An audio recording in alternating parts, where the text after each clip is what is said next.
अब मान लो रिएक्टेंट का प्रोडक्ट में कन्वर्जन और ज्यादा हो जाए सर, तो ग्राफ भी आप सोच सकते हैं। अभी दोनों के हमने स्टोइकोमेट्रिक कोएफिशिएंट 1 1 लिए हैं, तो 1 1 लेने की वजह से, क्योंकि आपने दोनों की 1 1 लिए हैं, तो आराम से देखें, बना लिया, ओके। तो 1 1 लिए हैं, तब देखिए ये मान लो एक ही कंसंट्रेशन है बेटा, या कंसंट्रेशन और ये टाइम, ठीक, बहुत बढ़िया।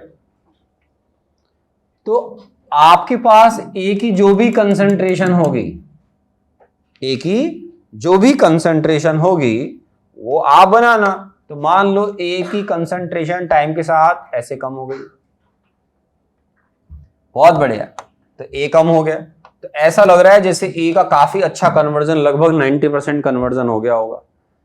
अब कोएफिशिएंट दोनों का सेम है, तो जैसे ए का कम हुआ वैसे ही बी बनना चाहिए। तो मान लो 1m था, ए 1m से 0.1m हो गया, तो ये 0 से फिर कहां पहुंचना चाहिए, 0.9 पहुंचना चाहिए। तो आप अपने डायग्राम में इसको कुछ इस तरीके से दिखाएंगे, इसको जोश जोश में इसके ऊपर मत निकाल देना, बोला ओ जय भवानी, ये ऊपर से निकाल दे, क्यों, ये तो 0.9 नहीं तो 90% कन्वर्ट हुआ, इसके कन्वर्ट हुए मोल्स 0.9, वो बन गया 2 मोल, कैसे बना पता नहीं।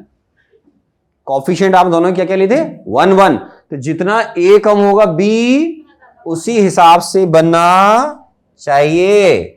तो इसको जोश जोश में इस व्हाइट लाइन से ऊपर मत निकाल देना मेरे लाल, नहीं तो इक्विलिब्रियम आने का मतलब है ए और बी की कंसंट्रेशन में टाइम के साथ चेंज नहीं आएगा। तो ये तो हुई कंसंट्रेशन ए, ये हुई किसकी, बी की या ए की। तो ये भी पॉसिबल है। मान लो आपने टेम्परेचर क्या लिख दिया, T4। हम वापस बोल रहा हूं, आप आगे जाके पढ़ोगे, equilibrium constant temperature dependent term होती है। अगर हम टेम्परेचर बढ़ाएं तो इक्विलिब्रियम कांस्टेंट की वैल्यू चेंज हो जाती है। हम आगे जाके पढ़ेंगे, अभी घबराने की जरूरत नहीं, अलग से पढ़ेंगे वांट ऑफ इक्वेशन, अभी लिख लें। तो आपको इन चारों ग्राफ में परसेंटेज कन्वर्जन सबसे ज्यादा किस में नजर आया, बताओ, percentage conversion of reactant into product. बोलो मेरे प्यारे फूटी आंखें वालों, सबसे ज्यादा कन्वर्जन आया केस 4, फिर बाद में 3 2 1।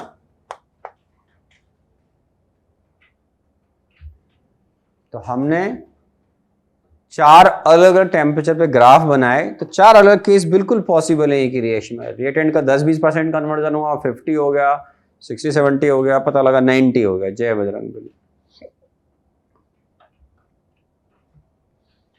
तो ये हम विदाउट, या ऐसे बोले सिंपल कोएफिशिएंट 1 1 मानकर बात कर रहे थे। अब मान लो आप कोएफिशिएंट ले लें सर, तो कोएफिशिएंट लेंगे तो आपको मोल कॉन्सेप्ट के बेसिक्स यहां काम आएंगे और कोई प्रॉब्लम नहीं आने वाली है, ऐसा मान के चलें। बना लिया क्या, लिख लिया भाई साहब, अरे लिख लिया जालिमो। अब सुनो बेटा जी बात, इधर देखो, मान लो मेरे पास हाइड्रोजन, चलो उल्टा लेता हूं एग्जांपल, ये 2HIG है, ये कन्वर्ट हो रहा है H2 और I2 में। कैसे इस रिएक्शन में हाई टेम्परेचर परफॉर्म कर रहे हैं सर। अब कोएफिशिएंट है, अब स्टोइकोमेट्रिक कोएफिशिएंट की इंपॉर्टेंस समझ में आई, क्यों, मान लो इसकी इनिशियल कंसंट्रेशन 2m है, इनिशियल ये हो गया बेटा कंसंट्रेशन, ये बात 0 0, ठीक। अब मान लीजिए अगर इसका 50% कन्वर्जन हो गया, कंसंट्रेशन एट इक्विलिब्रियम, बिट्टू मान लेते हैं ऐसे ही, मैंने सिंपल यहां 2 - x लिखा तो पहले आना चाहिए कि अगर यहां 2 - x लिखो तो यहां x/2 और x/2 लिखना चाहिए, या फिर अगर आपने यहां पर बोलो 2 - 2x लिख दिया तो ये क्या हो जाएगा, xx। बेसिक चीज आनी चाहिए। और अगर आपने यहां x लिखा तो फिर यहां पर x/2। कोई सोच रहा हो कमाल है, ऐसे कैसे लिखते हैं, तो ये आना चाहिए, अपने को पढ़ा हुआ है। अब मैं मान लेता हूं 1 मिनट के लिए 50% कन्वर्जन हो गया, तो 50% कन्वर्जन का मतलब 2m से कितना बचना चाहिए? 1m। तो अगर ये 1m है तो इसका मतलब 2x की वैल्यू क्या हुई? मैथ्स आती है? 2x की वैल्यू क्या हुई? अरे क्या हुई? 1। x की वैल्यू कितनी लिखूं?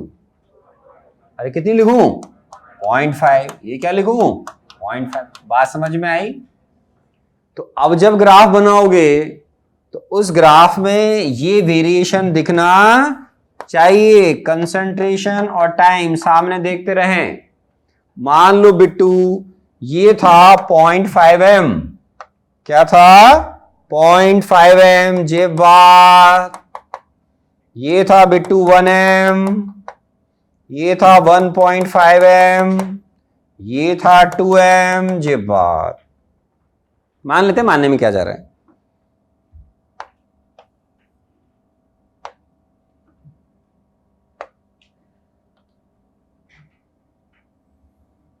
जे बात 0.5m, 1m, 1.5m, 2m। अब आप खुद दिमाग लगा ग्राफ बना सकते हैं। भेजा दिया भगवान ने? हाँ तो करो यार। हाँ बनाए, हम कुछ बोल नहीं रहे। हाँ दिया है। कैसे बनाए? 2 से कम लेके कहां तक आऊं? जे बात, जे बात। कौन है ये? है जी? HI। बहुत बढ़िया। दूसरा बताओ। 0 से स्टार्ट करके ये बात। ये कौन है? H2 या I2? I2। जब दोनों की कंसंट्रेशन टाइम के साथ कांस्टेंट हो गई तो क्या आ गया मेरे लाल? इक्विलिब्रियम। जे बात। तो विद स्टोइकोमेट्रिक कोफिशिएंट भी हमको लिखना आना चाहिए। और तो और, अब क्या आप यहां पर केसी की वैल्यू निकाल सकते हैं क्या? झिंगा लाओ। अरे केसी सामने देखो, सामने देखो। रुको रुको, केसी लिख के बताओ, कैसे लिखेंगे? अरे पढ़ा था KC is the ratio of two rate constant. K forward backward अगर तो निकल गया। अब जो मेन काम आएगा वो क्या है? Concentration of product raise to the power their stoichiometric coefficient divide by concentration of reactant. बोलो, raise to the power coefficient 2 आएगा स्क्वायर। हाँ करो, आगे बोलो। 0.5 स्क्वायर हो गया क्या? Divide by 1 square. केसी की वैल्यू कितनी आई मेरे लाल? बोलो बोलो। 0. आराम समझ में आना चाहिए।